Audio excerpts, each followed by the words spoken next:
میرے 3 بچے ہیں اور ایک دن تینوں بچوں کے حوالے سے خواب آئے. ایک دن میری بیٹی کے حوالے سے خواب آیا کہ اس کے اوپر کچھ اثرات ہیں اور میں ان کو آیات کے تھرو جو ہے بار بار ان پہ دم کر رہا ہوں. پھر ایک دن خواب آیا میری سب سے چھوٹی بیٹی کے حوالے سے کہ اس کے پیر میں کچھ ایسا ہو گیا ہے کہ اس کا علاج کروا رہا ہوں. پھر تیسرے دن میرے بیٹے کے حوالے سے آیا, وہ سب سے بڑا ہے کہ اس کے چہرے پہ کچھ ہو گیا ہے, اس کے حوالے سے بھی میں ڈاکٹر کے چکر لگا رہا ہوں. تو یہ تینوں ایک ہی ٹائم پہ آئے رات میں وجہ سے کچھ ٹائم پہلے, تو اس حوالے سے جاننا چاہ رہا تھا.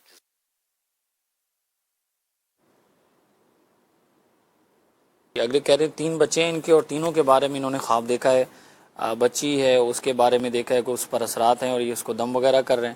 پھر دوسرا بیٹا اس کے حوالے میں دیکھا کہ اس کے پیر پہ کچھ ہو گیا ہے اور اس کو ڈاکٹر کے پاس لے کے جا رہے ہیں. اور تیسرا جو ہے اس کے چہرے پر کوئی پرابلم ہے تو اس کو بھی ہاسپٹل لے کے جا رہے ہیں.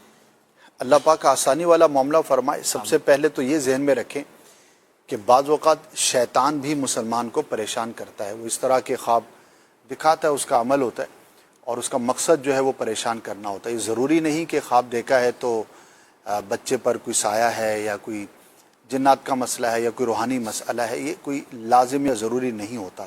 صحیح. کلیئرٹی اپنے ذہن کے اندر ہمیں رکھنی چاہیے. البتہ یہ ضرور عرض کروں گا, خواب نظر آیا آپ کو تو اپنی اور گھر کی حفاظت کے لیے تعویذات حاصل کر لیجئے. فری آف کاسٹ ملتے ہیں دعوت اسلامی کے کسی بھی مرکز سے, آپ رابطہ کر سکتے ہیں. اسی طرح مختلف مساجد میں بستے لگتے ہیں تعویذات کے.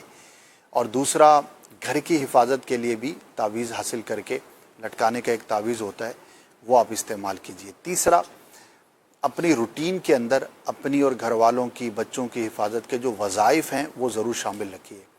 صبح و شام پڑھنے کے وظائف ہوتے ہیں, ہر نماز کے بعد پڑھنے کے وظائف ہوتے ہیں.